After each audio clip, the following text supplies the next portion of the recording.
Thank you so much guys, आप लोग का सपोर्ट काफ़ी अच्छा मिला मुझे मेरे first part journey for her 9 months में। आपने बहुत ज़्यादा प्यार दिया है, इसलिए अब मैं इसका दूसरा पार्ट भी ला रही हूँ।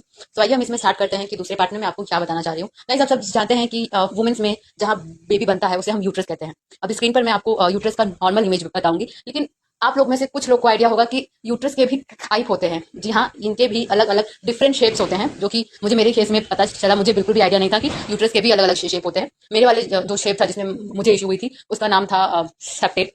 मेरे यूट्रस का शेप सेप्टेट था। आप लोग भी जरूर बताइएगा कमेंट्स में। देखिए फ्रेंड्स, ये नॉर्मल यूट्रस का शेप है। इसमें fallopian tube, fibroids, uterus, cervix, vagina, ovary सब कुछ है, और इसके हर एक पार्ट का एक अलग अलग सिस्टम है। अब मैं आपको बताती हूँ कि कितने टाइप्स के होते हैं। तो देखिए, डाइडल फिश, एक्यूरेट, यूकॉर्नेट, बाइकॉर्नेट और सेप्टेट। तो पहले हम देखते हैं सेप्टेट में क्या होता है। सेप्टेट में गाइस बीच में एक लाइन आ जाती है, जिसकी वजह से बेबी डेवलप नहीं हो पाता है।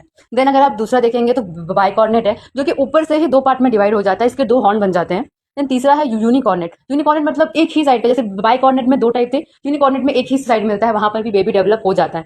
थर्ड एंड लास्ट जो है ये एक्यूट है। गाइस, ये एक्यूट में कुछ इशू नहीं आते, बस थोड़ा सा ऊपर से हल्का सा मुड़ा हुआ है, बट इसमें बेबी अच्छे से सर्वाइव हो जाता है, कोई इशू नहीं आता है।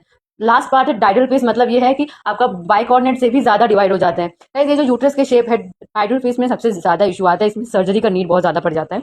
बाकी सब जितने भी आपने यूट्रस के टाइप जो मैंने अभी आपको दिखाए हैं, इसमें से सिर्फ एक ही शेप है जिसमें सर्जरी का नीड नहीं होता। एक नहीं है, तीनों है। एक यूनिकॉर्नेट है, उसमें भी आपको सर्जरी की नीड नहीं पड़ती है। थोड़े बहुत मिसकैरेजेस स्टार्टिंग में हो सकते हैं, बट अच्छे से बेबी हो जाता है डिलीवर्ड। एक्यूट में भी सर्जरी का नीड बिल्कुल नहीं पड़ता, क्योंकि वो ऊपर से जरा सा ही उसका शेप बिगड़ा है।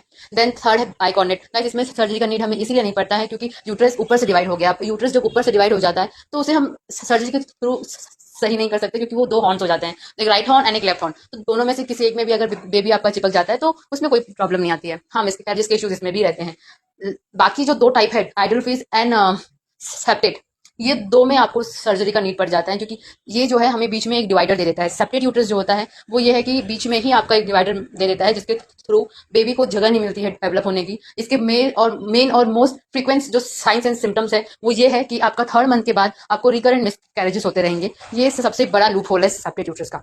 बाकी थायराइड फेज में तो उसका तो गाइस वो पूरा ही अलग पार्ट हो जाता है। आपको आपके दो सर्विक्स बन जाते हैं, देन आपके दो यूट्रस बन जाते हैं उसमें। तो उसमें दो पार्ट में भी डॉक्टर जो है वो मेट्रोप्लास्टी करके उसे ठीक करने का ट्राई कर सकते हैं। ऐसा नहीं है कि अगर आपका यूट्रस का शेप बिगड़ा है तो आप मां नहीं बन सकते, आप बन सकती हैं, लेकिन स्ट्रगल जो है वो उस शेप के आधार पर डिपेंड करता है कि आप कितना स्ट्रगल कर रही हैं।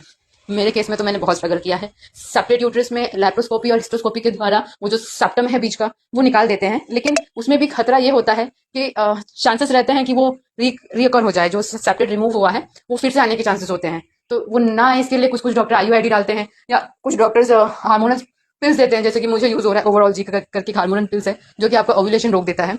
ओव्यूलेशन रोकने के बाद जाहिर सी बात है यूट्रस एक दूसरे से कॉन्ट्रैक्शन नहीं होंगी और यूट्रस अपने जगह पे हील हो जाएगा। तो मेरा फिलहाल अभी वही फेस चल रहा है। मैं आपको ऐसे ही अपडेट देते रहूंगी, ताकि अगर आपकी लाइफ में कोई ऐसा साइंस और सिम्टम्स आप फेस कर रहे हो तो पहले अपना रूट कॉज जानो, पहले आप प्रॉब्लम जानो क्या है आपकी, और उस हिसाब से आप सोल्यूशन के पीछे भागो। Lots of blood test, lots of test, ये सब करने की नीड नहीं है। Okay, thank you so much कि आपने मेरा वीडियो पूरा सुना, देखा। इसे इसी तरह सपोर्ट करिए, लाइक एंड शेयर सब्सक्राइब जरूर करिएगा, ताकि मैं इसका आगे नेक्स्ट थर्ड पार्ट भी आपके सामने ला सकूं। ट्रस्ट मी, मैं डॉक्टर नहीं हूं, लेकिन मैंने अपने केस के लिए काफ़ी डॉक्टरों से मैं मिली हूं, जिनके पॉइंट ऑफ व्यूज और सजेशन जो मुझे दिए गए हैं वो मैं आप लोग तक पहुंचाना चाहूंगी।